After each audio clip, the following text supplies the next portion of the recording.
One of the great things about Adobe Bridge CS3 is the many different workspaces that they have pre-built in here for you, and also the ability to actually customize a new workspace to specifically fit your needs. So let's go ahead now and take a look at some of the default workspaces that ship with the Adobe Bridge CS3. The quickest way to access these workspaces is to come down here in the bottom right hand corner of the Bridge interface and check on these little boxes down here. They're labeled 1, 2, and 3. Now in previous versions of Bridge you would have seen the specific workspaces actually shown to you in different icon form. For instance, there was one for the vertical film strip, the horizontal film strip, and for the default. Now, in Bridge CS3, we have the ability to click on these and choose from a flyout menu from all of these different types of workspaces.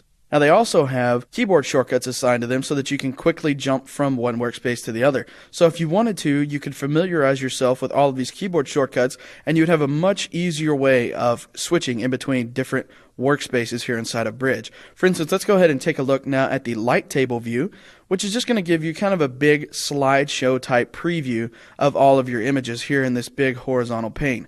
Now you don't get any of your metadata or filtering or any type of other panes here, so this is kind of a hindrance to me because I don't really like this particular view much for my workflow. So let's go ahead now and take a look at some of the other workspaces here inside of the Bridge CS3 by clicking on this little icon again. For instance, let's go ahead and switch to the metadata focus. And in this particular workspace, you'll see here that you get a full preview of all of the metadata that's associated with each individual image here. So if I scroll up and down, you'll notice that all of these images, it shows the date created, the date modified, the size of the file, the document type, and it also shows all of the settings that were used for the particular camera that was used, such as the ISO setting, shutter speed, focal length, and it also has the color profile associated with each image as well. So this is a great view for analyzing image data. This is not actually good for previewing the actual content of the images. So in order to get a better preview of the images, we're going to have to switch workspaces again.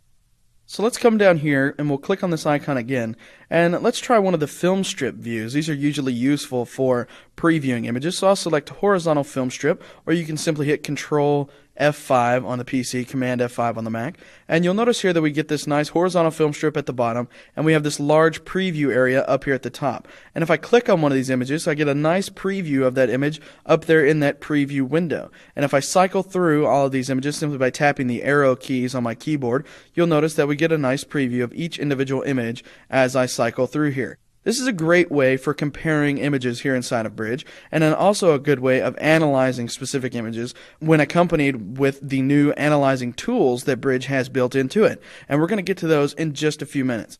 So let's take a look now if we wanted to build our own workspace in Bridge, because I really don't like this particular workspace because there's a couple of things missing. For instance, I don't have my metadata panel and I don't have my keywords panel and stuff like that. So what we're going to do now is we're going to go ahead and we're going to create our own custom workspace and we're going to save that here inside of Bridge so that we can use it over and over again each and every time we use the program. So what I'm going to do first is I'm going to reset this workspace. So I'm going to click back on the icon and I'm going to choose default, or I could simply hit Control F1 on the PC, Command F1 on the Mac, and that's going to take me back to the default Bridge workspace here. And what I'm going to do is I'm going to start building my own workspace simply by dragging and dropping these little areas of the Bridge to wherever I want them to be. So for instance, if I want a bigger preview window, all I have to do is take the preview tab, click on it, and drag it over. When I see that little gray bar up here at the top there, or on Macintosh you would see probably a dark gray bar or even a black bar here, depending on the color of your user interface. When you see that black bar there, you can just go ahead and you can drop that in.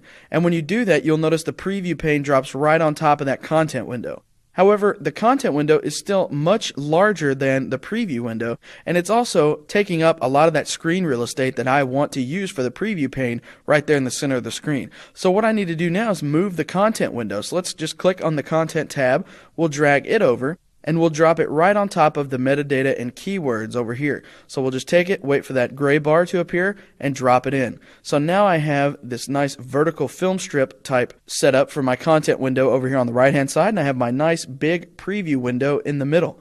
So we're going to start now to move some of the other panels around here, and we're going to start by clicking on the metadata tab, and we're going to just click and drag it over, and we'll place it at the bottom of the filter tab so that I have all of my information tabs over here on the left hand side, and I want all of my imaging analysis to be done on the right hand side and in the middle. So let's go ahead now, we'll drop this in. That automatically adds it to the bottom, and I also want to group my keywords with my filters because filtering and keywords, in my opinion, go hand in hand. So let's go ahead now, we'll click on this, we'll drag it over, and we will just drop this in once we see the gray bounding box appear around the filtering window. So let's go ahead and we'll drag this over, we'll drop it in once we see that, and now those are docked together in a nice little group right there. So now we've created a nice custom workspace here, and the last thing I'm going to do is I'm just going to adjust the size of my thumbnails over here on the right because they're just a little bit big. So I'm going to size those down quite a bit.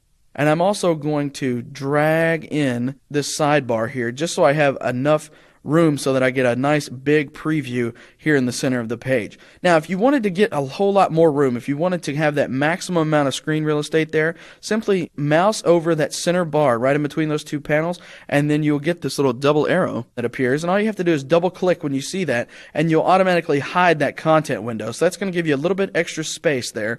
This is especially handy if you're only working on one monitor and you're wanting to compare two images simultaneously. So now we're going to go ahead and we're going to expand that back out by double clicking again, and that's going to let us go ahead and bring back up that content window for us to have right there on the right hand side so we can cycle through all of our images and then bring them over into our preview window to analyze. So now that we've got all of our workspace set up, we've got our metadata down here underneath our filtering and keywords, we've got our favorites and folders tabs right there, a huge preview in the middle, and a large content window on the right. Now we're ready to save this workspace so we can use it anytime we want to here inside of the bridge. So in order to do this, I'm going to come down here to the icons again. I'm going to click and hold on this, bring up this little dialog box, and I'm going to choose Save Workspace.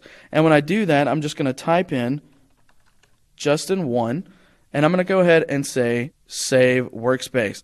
Now I can also assign a function key to this if I wanted to, a keyboard shortcut. So if I wanted to say Control F8, I could automatically set that to that. Anytime I hit Control F8 now on my keyboard or Command F8 on the Mac, it will automatically jump to this workspace I'm creating right now, this Justin1 workspace. So let's go ahead now and we'll click Save. And once we've done that, Bridge has now saved that workspace down there in that icon so that anytime we want to access that workspace again, we could simply click that number one icon and we'd automatically jump back to that workspace. Or we could simply hit that keyboard shortcut, Control F8, to automatically activate that workspace as well. So now let's go ahead and implement this. Let's switch back for a second to the default workspace by going Window, Workspace, and we'll choose Reset to Default Workspace.